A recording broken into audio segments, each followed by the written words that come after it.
नमस्कार। प्राचीन भारतीय ज्ञान के इस दिलचस्प विश्लेषण में आपका स्वागत है। आज हम एक ऐसे विषय पर बात करेंगे जो हम सबके लिए बहुत मायने रखता है, चाणक्य का शिक्षा सिद्धांत। देखिए, चाणक्य को हम अक्सर एक महान रणनीतिकार या अर्थशास्त्री के रूप में ही याद करते हैं, राइट? लेकिन सच तो ये है कि वे एक बेहद दूरदर्शी शिक्षक भी थे। अर्थशास्त्र और चाणक्य नीति में उनके जो विचार मिलते हैं वो साफ बताते हैं कि शिक्षा सिर्फ किताबें रटने का नाम नहीं है, बल्कि ये व्यक्ति, समाज और पूरे राष्ट्र को गढ़ने का सबसे शक्तिशाली साधन है। तो चलिए देखते हैं आज हम किन प्रमुख बिंदुओं पर बात करेंगे। हम शुरुआत करेंगे शिक्षा के असली उद्देश्य से, फिर समझेंगे चरित्र और अनुशासन का महत्व, व्यवहारिक ज्ञान का रोल, गुरु और शिष्य का वो खास रिश्ता, राष्ट्र निर्माण में शिक्षा की भूमिका, और सबसे आखिर में देखेंगे कि ये सब आज के इस मॉडर्न टाइम में कितना प्रासंगिक है। तो आइए सीधे चलते हैं हमारे पहले भाग की ओर, शिक्षा का असली उद्देश्य। चाणक्य का एक बहुत ही मशहूर कथन है, शिक्षा मनुष्य की सबसे अच्छी मित्र है। और सच कहूं तो ये एक लाइन उनसे पूरे दर्शन का आधार है।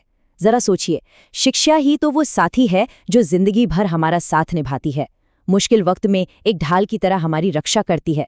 एक शिक्षित इंसान हर जगह सम्मान पाता है ना? क्योंकि ज्ञान से ही वो सच्चा आत्मविश्वास आता है जो हमें सही और गलत के बीच का फर्क समझाता है। चाणक्य तो यहाँ तक मानते थे कि अशिक्षा इंसान की सबसे बड़ी कमजोरी है। तो फिर शिक्षा के मुख्य उद्देश्य आखिर हैं क्या? चाणक्य के अनुसार सिर्फ पैसा कमाना ही काफी नहीं है, एक इंसान का शिक्षित और विवेकशील होना बहुत जरूरी है। उनके विजन में शिक्षा का मतलब है इंसान का सर्वांगीण विकास, यानी ओवरऑल डेवलपमेंट। इसमें एक मजबूत चरित्र का निर्माण, नैतिकता, कठोर अनुशासन और राष्ट्र सेवा की भावना शामिल है। मकसद सिर्फ जानकारी देना नहीं है, बल्कि बुद्धि और विवेक को इस तरह तराशना है कि इंसान समाज के लिए एक अमूल्य संपत्ति बन जाए। अब आते हैं दूसरे अहम हिस्से पे, चरित्र और अनुशासन का महत्व। चाणक्य का स्टैंड इस पर बिल्कुल क्लियर था।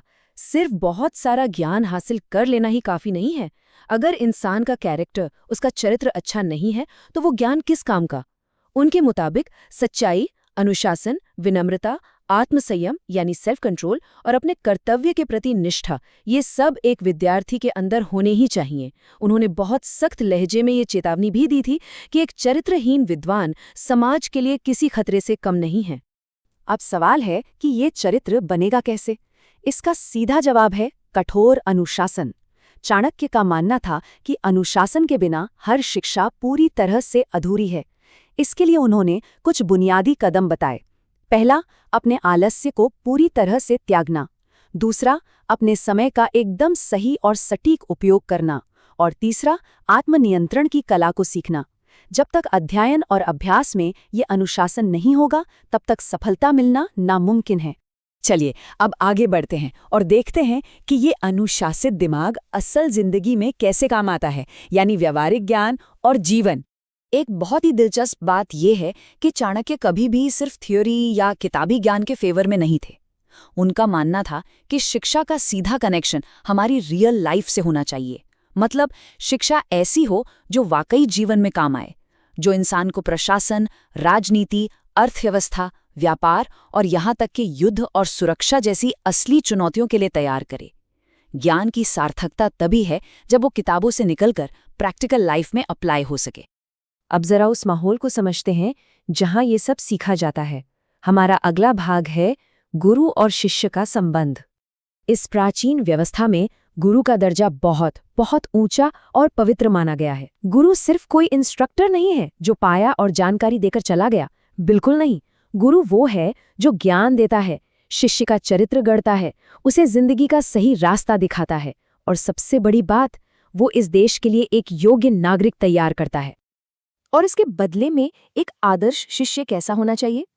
चाणक्य कहते हैं कि विद्यार्थी को बहुत मेहनती, हमेशा कुछ नया सीखने के लिए जिज्ञासु, अनुशासित, विनम्र और धैर्यवान होना चाहिए। एक बहुत ही जरूरी सलाह जो उन्होंने दी वो ये थी कि विद्यार्थियों को भोग विलास और सुख सुविधाओं से खुद को बिल्कुल दूर रखना चाहिए। यही वो डेडिकेशन है जो सीखने की पूरी प्रक्रिया को कामयाब बनाता है। यहाँ एक और शानदार बात सामने आती है। हम जानते हैं कि उस दौर में सामाजिक व्यवस्थाएं महिलाओं के लिए काफी सीमित थीं। फिर भी चाणक्य ने ये साफ तौर पर माना कि एक मजबूत परिवार और एक बेहतर समाज के लिए महिलाओं का शिक्षित, योग्य और बुद्धिमान होना नितांत आवश्यक है। उन्होंने महिलाओं की अहमियत और उनके ज्ञान को बहुत ही गंभीरता से लिया। अब इस चर्चा को थोड़े बड़े कैनवस पर देखते हैं। हमारा 5वां बिंदु है राष्ट्र निर्माण में शिक्षा।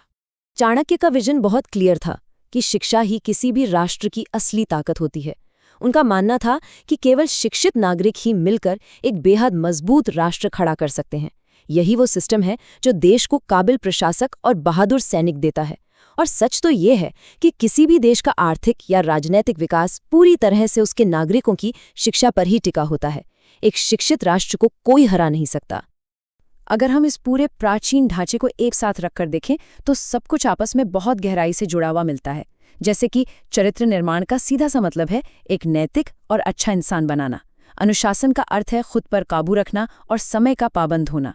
व्यवहारिक ज्ञान यानी वो शिक्षा जो असल जिंदगी में काम आए।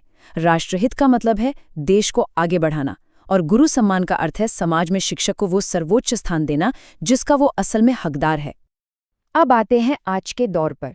हमारा आखिरी भाग है आज के समय में इसकी प्रासंगिकता। शायद आप सोचें कि ये सब तो बहुत पुरानी बातें हैं, आज इनका क्या काम। लेकिन सच मानिए ये सिद्धांत आज भी उतने ही सटीक और प्रासंगिक हैं। चाहे आज के कॉर्पोरेट वर्ल्ड में टाइम मैनेजमेंट की बात हो, लीडरशिप स्किल्स डेवलप करनी हो, मॉरल वैल्यूज हों या फिर अपना करियर बनाना हो, चाणक्य के ये विचार आज भी सबसे कामयाब मैनेजमेंट और एडमिनिस्ट्रेशन रणनीतियों के कोर में मौजूद हैं। उनका प्रभाव आज भी साफ देखा जा सकता है। और इसी के साथ हम इस विश्लेषण के अंत में आ गए हैं। जाते जाते ये चर्चा हमारे सामने एक बहुत ही बड़ा और विचारणीय सवाल खड़ा कर देती है। एक ऐसे दौर में जहां हमारा पूरा फोकस अक्सर सिर्फ अच्छे ग्रेड्स या नंबर लाने पर होता है, क्या हमारी आधुनिक शिक्षा व्यवस्था को चाणक्य के इन सिद्धांतों की ओर लौटने की आवश्यकता है? क्या हमें वापस एक मजबूत चरित्र और प्रैक्टिकल ज्ञान पर ध्यान नहीं देना चाहिए? इस पर जरूर विचार कीजिएगा। इस विश्लेषण में हमारे साथ जुड़ने के लिए बहुत बहुत धन्यवाद।